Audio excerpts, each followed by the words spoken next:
And we're live. And we are live.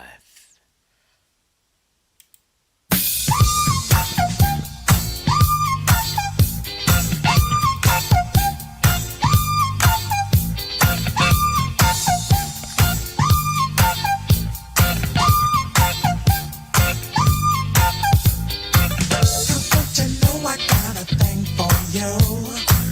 And for your love, there's nothing I won't do.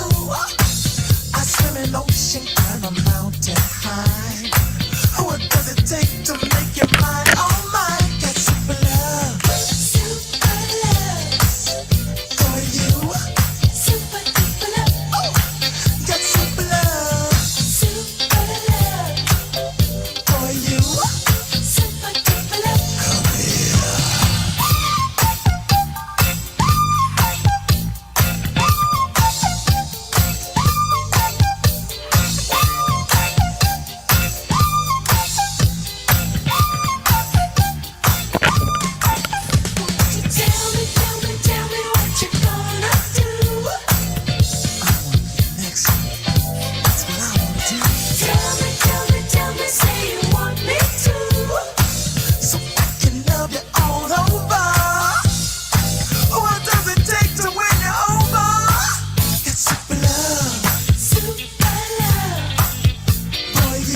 super duper love.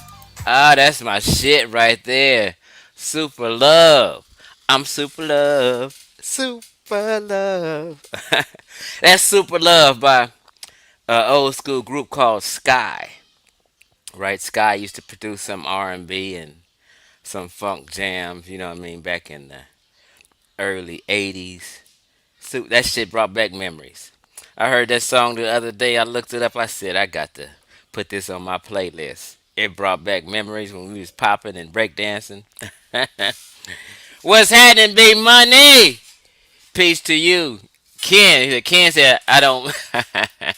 Ken said, don't mean to snoop, don't mean to be snooping around your crib, but I'm liking that Black Betty Boop. Hey, Ken, I've always had a crush on Betty Boop. So I used to have this full figured BBW Betty Boop. I used to have a crush on.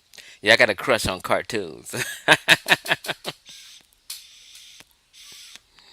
Betty Boop has always been my broad, my chick, right?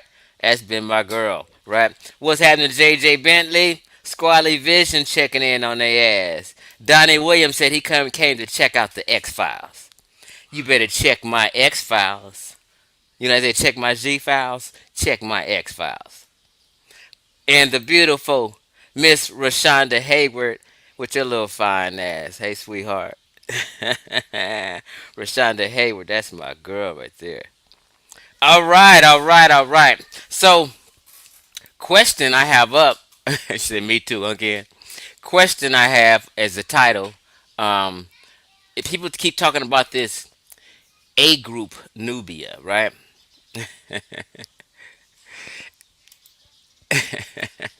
People keep talking about this A group Nubia, right?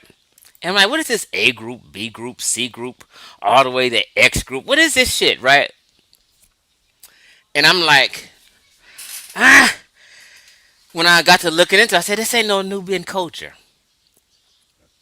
Now, uh, I'm not sure who Dr. Edward W. Robinson is, but I will look him up after this live stream, right?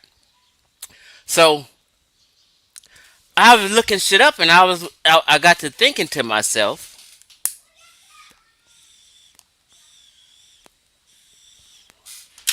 in a lot of this research, they are saying A group Nubia, talking about geography, not a people. So a lot of times people can get confused when you're talking geography, but not people. A group Nubia doesn't always mean A group Nubians, because they're talking about ancient times and they're talking about geography, which was in what they call northern Nubia or northern Sudan, right? Follow me. It gets tricky, right?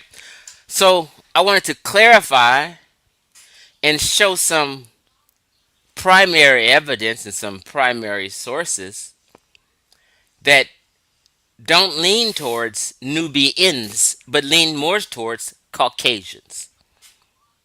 If I was to say Mesopotamia or Sumer, that would be Caucasian people to me. When I say Caucasian, I don't mean white. People can have their, say what they mean or have their own quirks and thinking, but when I say white, I'm talking about white, I mean like Britain, England, Norway, Sweden, Germany, them type of people. But when I say Caucasian, Chief X specifically is talking about Arabs, Berbers, people from Asia, West Asia, Near East, Levant, the Caucasus Mountains, Caucasian people from Georgia, Czechia, you know what I mean? That's what I mean when I say Caucasian. So in the title, I said, "Is this A group Nubians a Caucasian people slash culture?" Follow me? Chief X is not saying white. Follow me? Okay.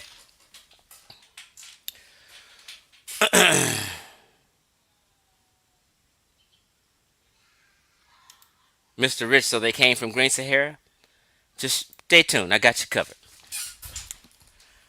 A lot of people did come from the Green Sahara and migrate towards better weather, where they migrated north to the Mediterranean Sea, or they migrated east towards the Nile Valley.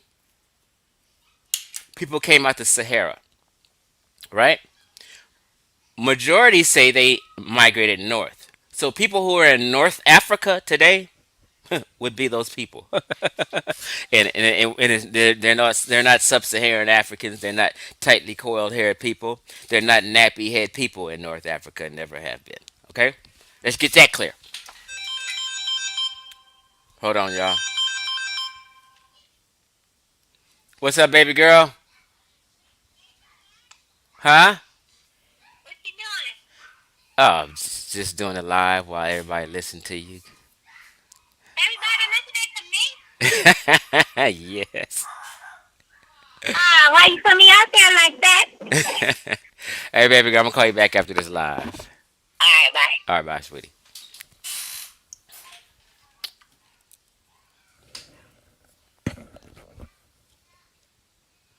Horn Africans too, Gullah Geechee said.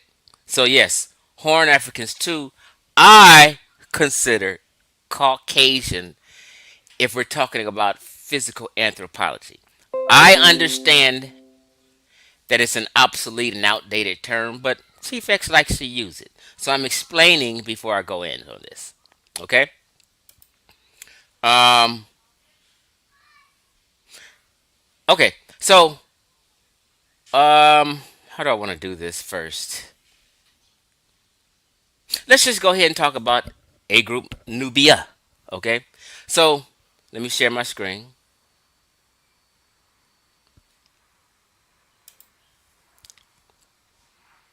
Now,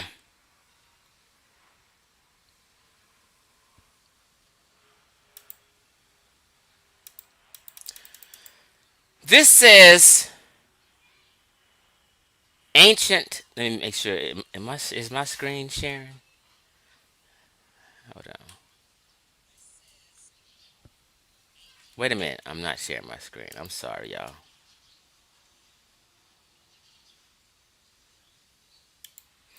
I'm sorry, y'all. Excuse me.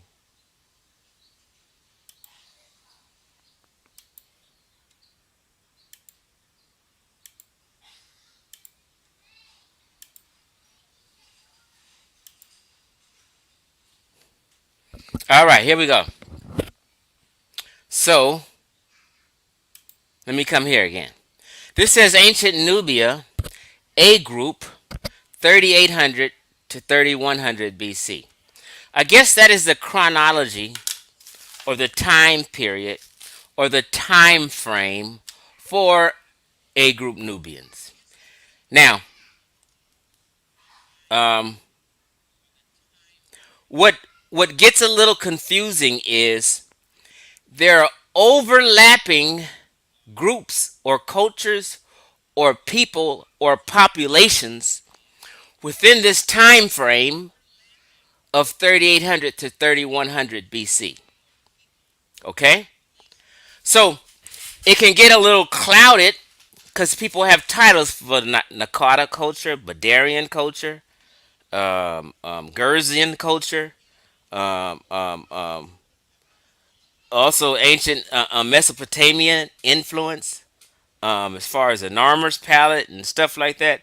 So it gets a little clouded and confused. So what I state today, I'm not stating as a fact. I'm more so giving food for thought, although I personally believe A Group Nubia is a Caucasian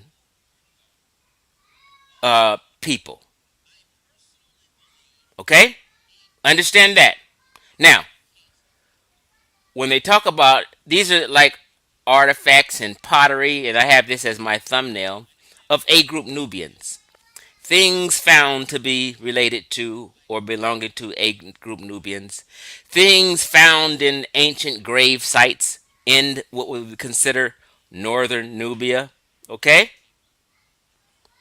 it says A group. New A group. The A group was the first powerful culture of northern Nubia. They're talking about geography, right? A society whose ancient name is unknown. Okay, a society whose ancient name is unknown. They're not speaking of Cushites. They're not speaking about the Cushite culture, or what we call Nubians. Okay, a society whose ancient name is unknown, called A group by archaeologists. Okay, was the earliest Nubian culture with strong rulers. Okay, developing out of Neolithic cultures of the Nile Valley. Now, understand this: developing out of Neolithic cultures of the Nile Valley. They came from the Nile Valley down to a southern point, which is northern Nubia. You have to understand that the Nile Valley is what is considered Egypt. That does not It is not describing a Nile Valley River or Nile River. Understand the terminology. Nile Valley is what's considered from Cairo to the first cataract. Nile Delta is northern Egypt. It would be considered from the Cairo all the way to the Mediterranean Sea. Nile Valley is Cairo to the first cataract, which is Egypt. Okay, so these are cultures developing out of Neolithic cultures of the what? Nile Valley. The A group is known largely from its cemeteries, its burials, artifacts, and rock art found along the Nile from Kubaniya, north of the first cataract. Like I said, listen, north of the first cataract to the second cataract, which is considered where the second cataract is. Some consider it northern Nubia. Okay? But in ancient times, pre-dynastic times, it was another people besides Cushites in northern Nubia. And these, in my opinion, were a Caucasian people.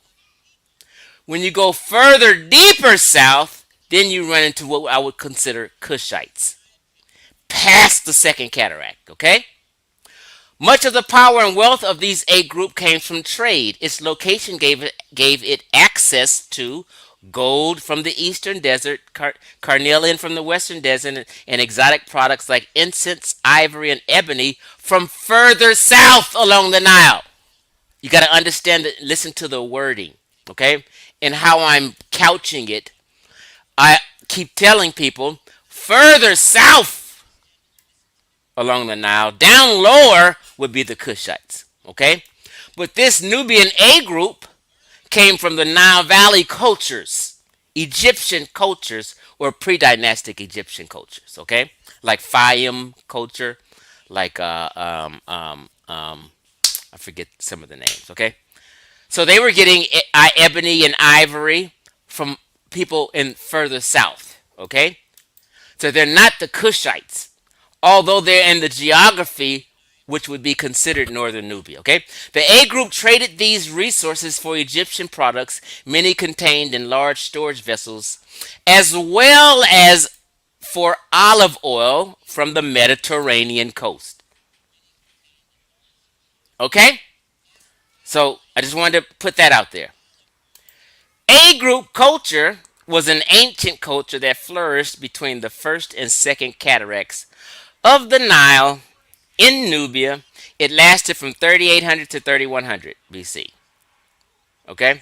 We went over that here, 3100 to 3800 BC. Follow along and you have to listen carefully because this subject and this topic of A group and these different cultures and people and who they are get a little tricky. Just follow me for a second. Okay, so um,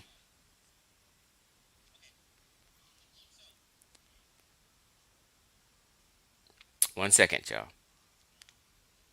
Also found in A group Nubia culture was this incense burner found at Questel. I don't know how to pronounce that word. Questel, right?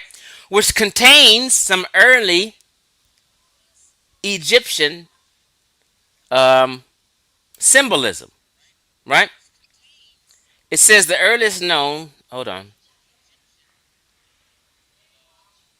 Here we go. Let me blow this up so people can see.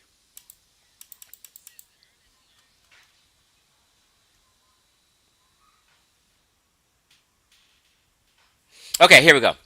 Excavations at an A group cemetery in Quetzal, which we'll go over, just remember Questel, yielded an old incense burner which was adorned with ancient Egyptian royal iconography. Just that alone, the symbolism adorned on this incense burner found with this AC group, it's found to be half ancient Egyptian royal iconography. We know it's not Cushites. Okay. However, further research established the antecedent of the pre-dynastic regalia. The earliest known examples of Egyptian royal iconography, such as representation of the red crown on Lake Naquata, 3500 BC. You know the red crown and the white crown is related to Egypt, not Nubia yet. That's only related to Nubia thousands of years down the line from now, from what I'm talking about. Okay? Pottery from Abydos, or the triumphal scenes in the painting from Hierakonpolis. I can never pronounce this. Hierakonpolis tomb, 3400, 3300, right? So remember, they're talking about the rulers, Questal rulers, who adopted symbols of authority, of royal authority developed in Egypt, and not vice versa, okay? Um,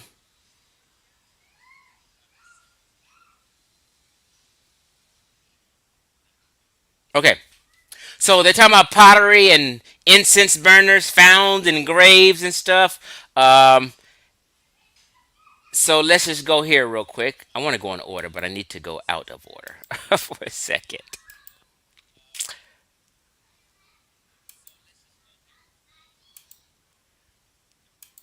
Let me just, we can touch on that. Here's Quetzal. Quet, Quetzal is an archaeological cemetery located on the eastern bank of the Nile in Lower Nubia, just opposite Valana, near Sudan frontier. This site has archaeological records from the A group culture, the Kingdom of Egypt, and the X group culture. Okay? It's just letting you know what the archaeological site has remnants of. Okay?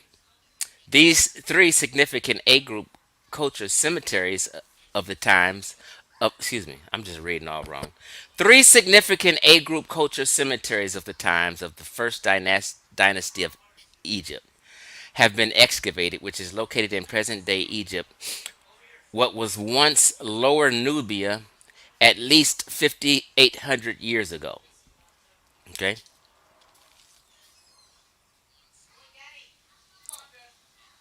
So it also depicts images assigned to the pharaoh, including the shape of the white crown of Upper Egypt. Right? So just letting you know where Questul is located and what was found in the graves and what was related to. Okay?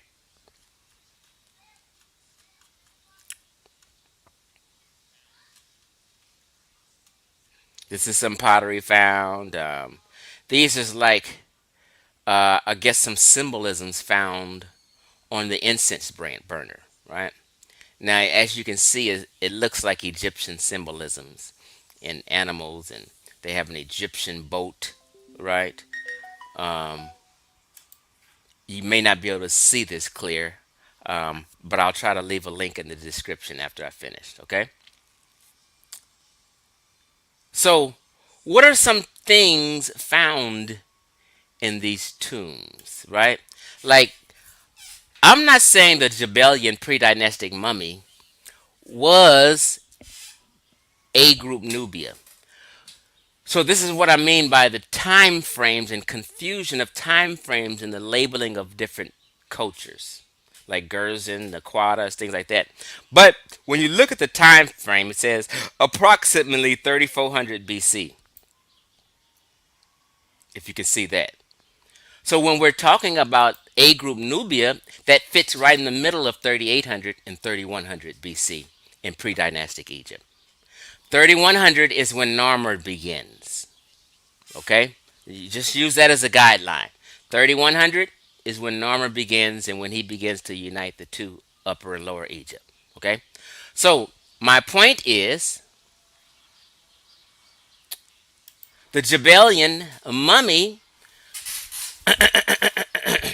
is in that time period, 3400 BC, smack dab in the middle. The Jebelian pre-dynastic mummies are six naturally mummified bodies dating from approximately 3400 BC from the late pre-dynastic period of ancient Egypt. They were the first complete pre-dynastic bodies to be discovered. Listen, they were the first complete pre-dynastic bodies to be discovered. They were the first complete pre-dynastic bodies to be discovered. The well-preserved bodies were excavated at the end of the 19th century by Wallace Budge, the British Museum keeper for Egyptology, okay? From shallow sand graves near Jebelian in the Egyptian desert, okay? Now, let's take a look at this Jebelian mummy, which they also call Ginger. Look at Ginger's hair. They call it ginger because it has like a blonde or ginger covered colored hair. And it's definitely Caucasian type hair. In pre-dynastic Egypt, 3400 BC.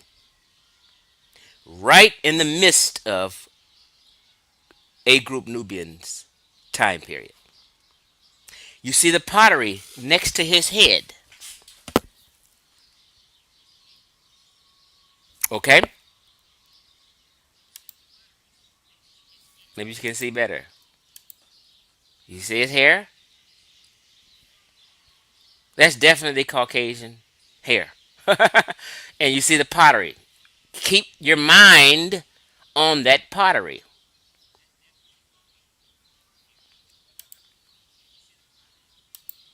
Okay? Here's a boat they found there, right? There goes that pottery found next to his head. Just keep your mind on the pottery and how it looks.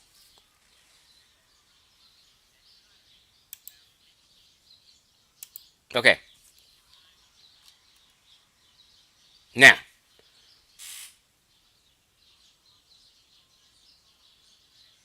we can see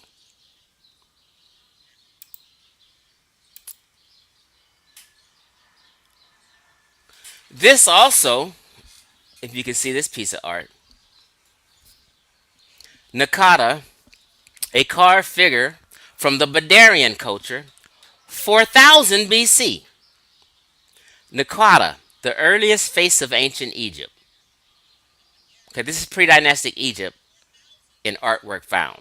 But perhaps the best research of these cultures and the most important in the story of pre-dynastic Egypt is the so-called Nakata culture. Its earliest form emerged around 4000 BC and was also called Amratian culture or Nakata culture. This is what I mean it gets confusing because they have different names for these cultures, right? But it's in the time frame of A group Nubia, okay? Several things characterize this Chalcolithic culture. Pottery became more advanced and trading was established between upper and lower regions of Egypt. Other trade was established with Nubian regions from where obsidian and gold were imported. Okay? Now, when you see this Badarian culture artwork, it basically is the same as the Tel Asmar Horde artwork. These figures. And these are Sumerian artworks. These are Mesopotamian artwork and figures. All this shit you're looking at. Male worshiper, Iraq Museum. These figures. Look at the eyes on these Sumerian figures. Look at the eyes. Now, this is pre dynastic art of naked Egyptian ladies with the Lapaloose's blue eyes that comes from Mesopotamian. This is basically the same kind of art. This is found in Egypt, pre dynastic time. This is the same shit.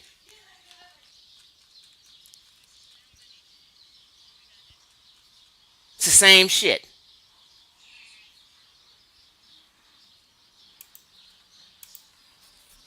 Figurine of a naked woman from the Badarian or Neolithic period, 4000 BC, pre dynastic Egypt.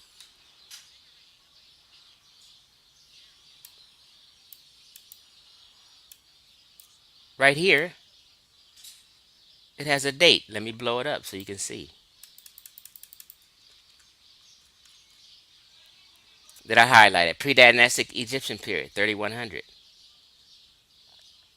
So we're talking about these years, the A group, 3800 to 3100.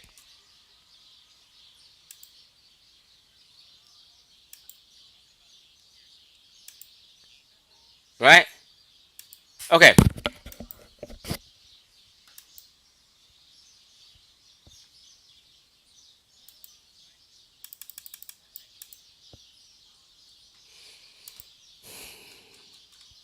Let me make this smaller. Hold on, bear with me, y'all.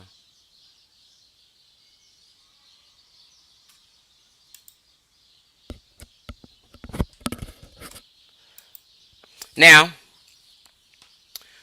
this is some of these mummies that they found in pre dynastic Egypt are riddled with tattoos. You see the Caucasian hair? And you see on the right the tattoo. And it looks like four S's next to each other. Just recall this. The four S's next to each other. Look like.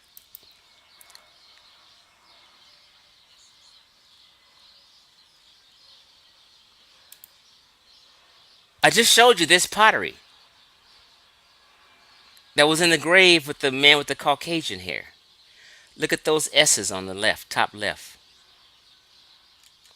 These cats was tatted up. And they showing the tattoos on the arms. And as you see, they got that black top pottery in the grave also. The bottom right, this is a man with Caucasian hair. And tats on the arms they're showing. Okay? Now who else had tats? They're similar to the Libyans had tattoos. They're depicted with tats on their arms. Huh? Talk to me. Talk black to me. Right? And they go to SS, the tattoo right here, close up.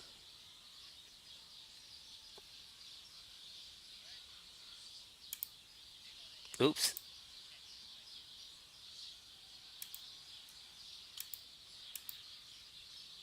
And it's the same shit that's on this vase. Found in the tomb with him. With the black top pottery.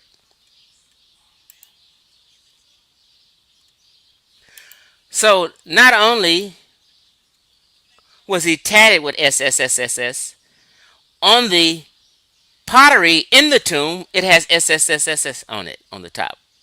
I don't know if that's a S or a number or a letter or what. I don't know. I'm just saying. And you can see a close up of it here. I wish I can blow this up, but I can't. There go the mummy here, another close up of it. So primary evidence don't benefit you as a sub-Saharan African. Okay?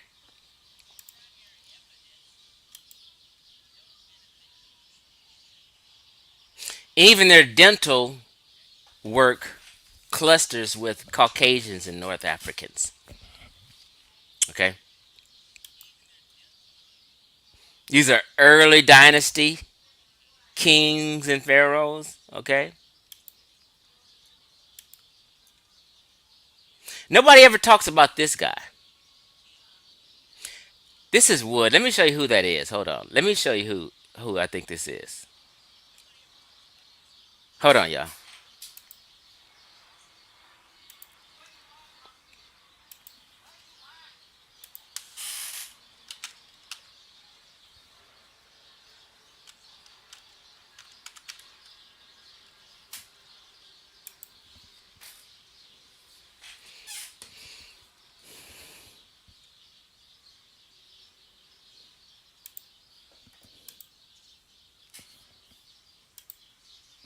It looked like him.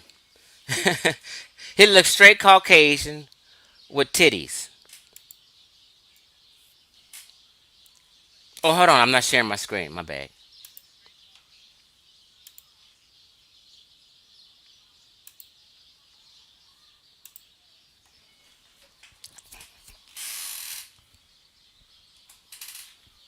Now, how do you pronounce his name? Himinu? Yeah, they never speak on this guy right here in ancient Egypt. Let's look at some more images of him.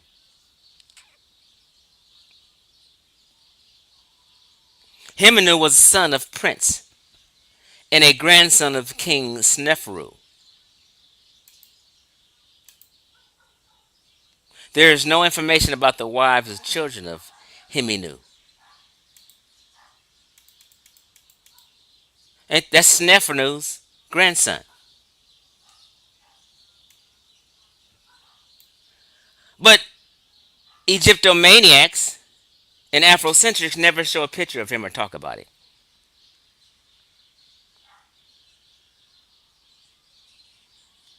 He is credited to having been one of the architects of the Pyramid of Giza.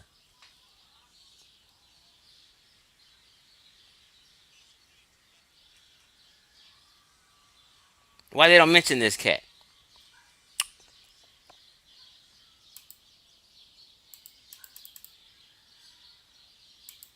They don't like the way he look. That's what it is. It was a man who lived in ancient Egypt who was believed. Let me just blow it up so you can see. Who lived in ancient Egypt and who was believed to have been the architect of the Great Pyramid of Giza, succeeding his father Nefermaat and his uncle Khanefer. Heminu was one of the most important members of the court and responsible for all the royal works. His tomb lies close to Khufu's pyramid. Heminu was the son of Prince such and his wife Atet. He is the grandson of Sneferu and a relative of Khufu, the Old Kingdom king. Heminu had three sisters and many brothers.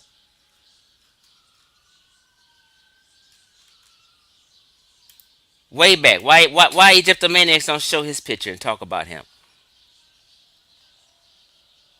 It doesn't make them look too good. That's why. Okay, let's just be honest.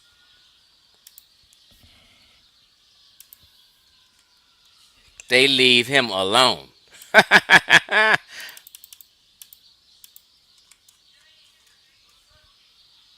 Okay, so what I want to tap into next. Let's just see some more images of him.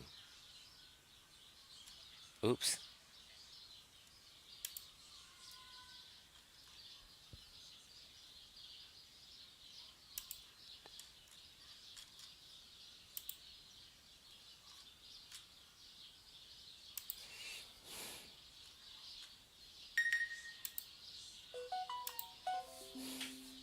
Okay, so y'all get the point. So my whole point was, this is just real brief. Ancient Nubia, A group Nubia, from all I see,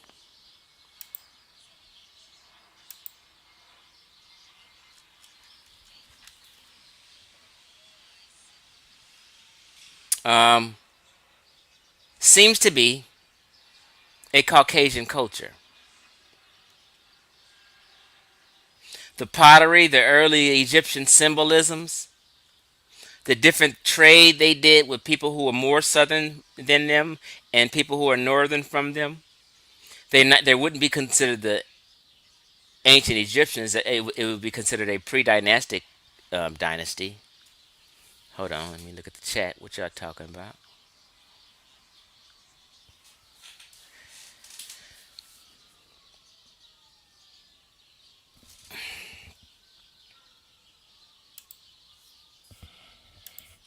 So it was a guy. I think he's in my chat. Said the A group Nubians was Caucasian. I kind of felt that all the time. Now, again, I'm not stating any facts or making any claims. I'm just telling you my damn opinion.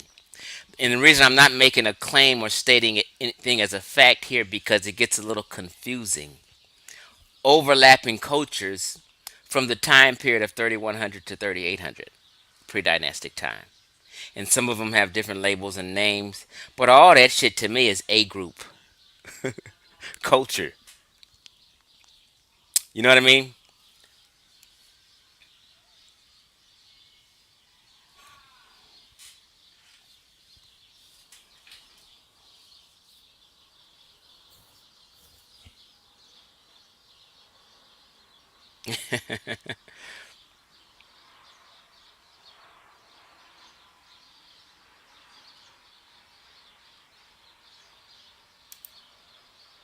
This would a lot of people also get confused. Cushites with Cushitic. You have the kingdom of Cush and Cushites, and you have Cushitic people, which is around the horn. They're two different meanings. One with the C, one with the K. With the K. Conscious community gets them confused.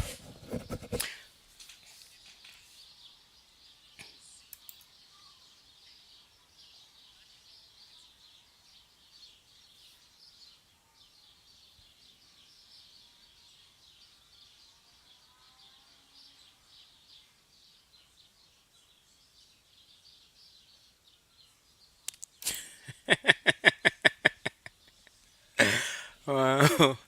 Right around Nubia.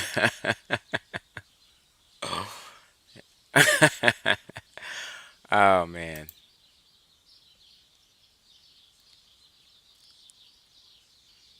Yeah, the Fayum culture as well. They got Fayum A.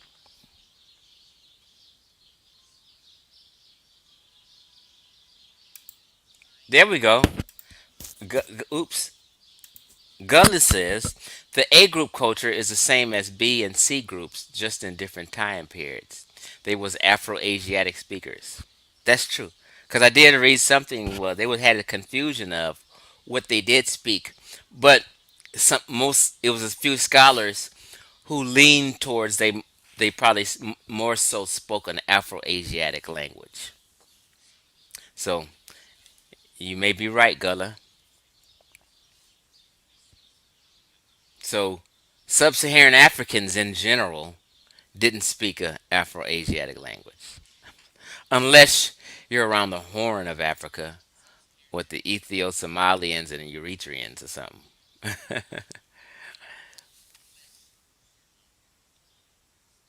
Okay, so at Skylark, I'm going to look up Dr. Edward W. Robinson Jr., the author of African Genesis Science. Matter of fact, let me just Google his name.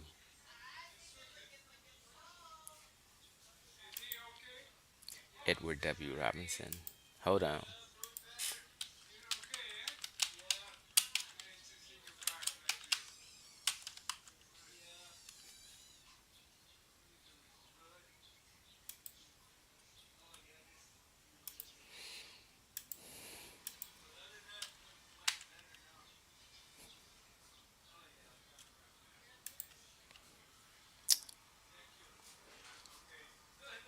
Okay, hold on.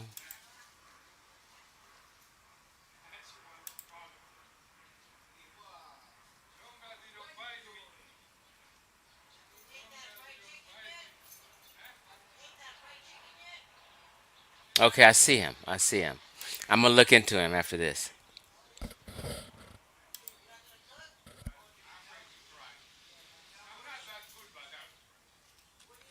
All right, I'm just going through the comments.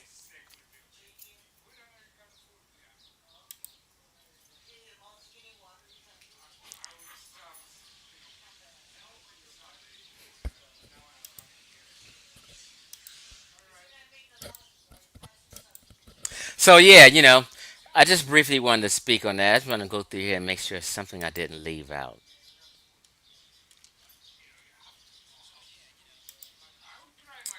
Well, let me do this. Let's do this.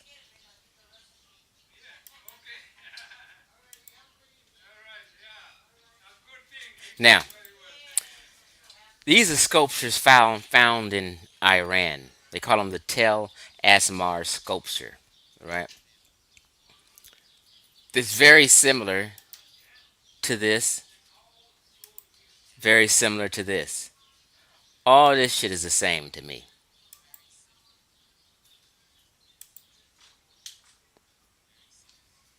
and it comes from Caucasian people in West Asia. The Lapis the blue in the eyes, come from Mesopotamia. All this shit is found in A group culture. Definitely influence. Oh, and by the way, all that bullshit on Narmer's palette is Mesopotamian symbolism. I went into that on a video a couple of videos ago. The video that they came from the North title video.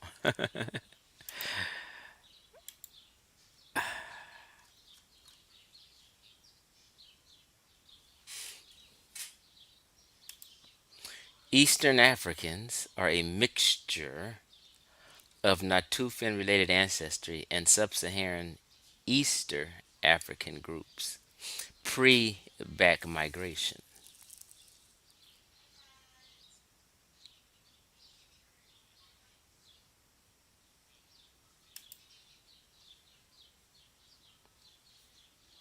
Oh, the Jebelian mummy wasn't mummified or embalmed or any of that. So that is his hair. Yeah. They call it a Jebelian mummy, but he wasn't mummified per se. Okay. In the burial. So this video is more so for food for thought. And I believe A group Nubia was a Caucasian culture who spoke a Afro-Asiatic language, and all their pottery has influence from the Near East. When you look at the mummies, the actual primary evidence, their body, their literally their fucking hair, you see it's Caucasian hair. Is nothing that would say Nubia a culture. Well, let me not say that. But everything is more so in the favor of people who would be considered in physical anthropology Caucasian and not sub-Saharan Africa.